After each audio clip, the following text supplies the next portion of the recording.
Hey friends, T.H. Culhane for Solar Cities, and I'm with Tim Hicks, and we're at your wonderful home here in Margate, Florida, where Florida has been graced with its first backyard biodigester. And we're going to start feeding it because it's bubbling. We put some horse manure in it the other day. Yep. It's making some bubbles, probably more carbon dioxide than methane, but it's making bubbles. So we can start a little bit of feeding. And you've got an Insinkerator here in the sink. And we want to show you that the Insinkerator is a great compost companion, whether or not you have a biodigester or just a compost bin. The best thing you can do is grind up your food waste. Right now, it looks like what you've been doing is using this really cool kitchen composter that has that filter up here and putting your scraps out in the compost bin. Of course, if you grind them up, you'll get 3 to 6 days compost rather than 3 to 6 months. So grinding is really good. But if you put it in the biodigester, you also get gas. And we prefer it.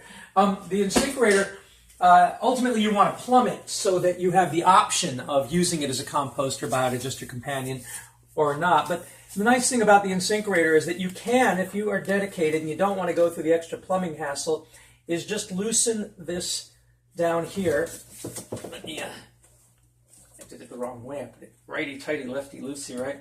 So, sorry about that. Probably making a mess right here. Okay, never mind. Anyway, you unscrew this a little bit and take this out, and then the Insinkerator can be turned around like so. Just watching out for the washing machine hose there, and you can go into a bucket like so. So now that we've got that turned around, I hope you can see what we have there. Then you can take your compost and start to put it down the kitchen sink. And where is your button for that? Over here? Right over here behind the... Okay. So that goes on. Use a little trickle of water. Doesn't have to be a lot. And we prefer to use warm water. And grind it down into the bucket there.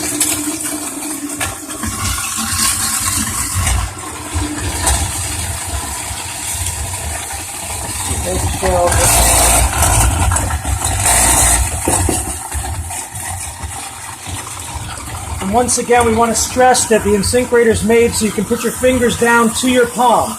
Don't go down this way, but you can put your palm down and you can shove the food waste in. Maybe like these old moldy bananas and the carrots.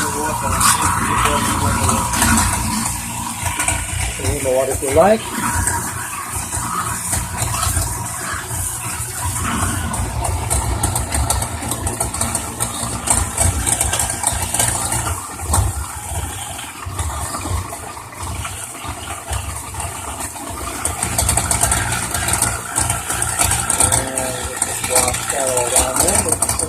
Clean again. And just so you know, when you're cleaning your sink, a little bit of dishwashing soap detergent is not going to hurt the digester. It's going to add either sulfates or phosphates, a little bit of sodium, but it's not. Just don't put antibacterial soaps down. But you can definitely clean up your sink with detergent, a little bit of detergent, that's fine. And we're using warm or hot water here. Okay. And then we have... Just wait, let's finish. All the dropping is finished. Okay. And so now we've got that. I'm just going to wait for this to finish dripping, and we'll take this thing out. And then we just turn it back and put it back in, and the Insinkerator can be used as normal.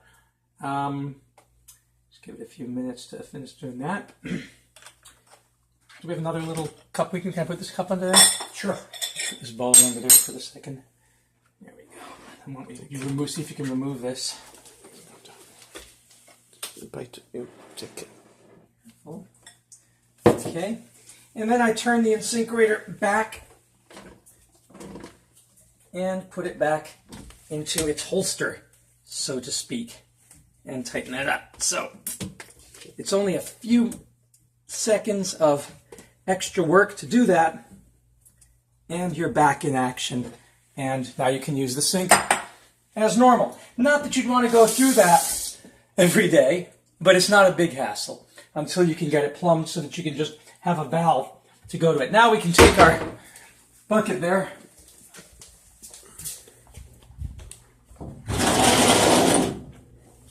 I'm going to come out to the backyard biodigester. Just take this gas collector bag and move it aside here.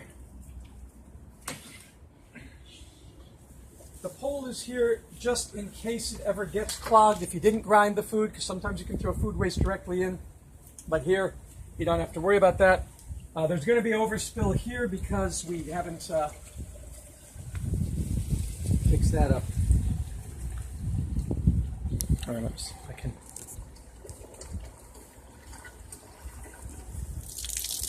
And that's where we're getting our overspill there because we haven't hooked up our spigot yet. Now let's fertilize the garden there. And what you can see when we push here is there is definitely nothing, bubbles being produced there.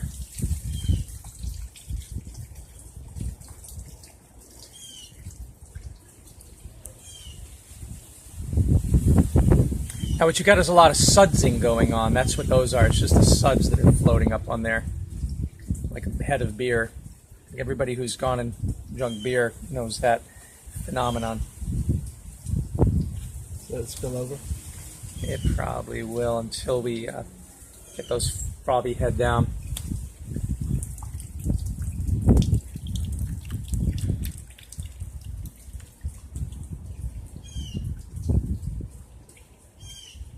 Yeah, we can wait for a few more, or yeah.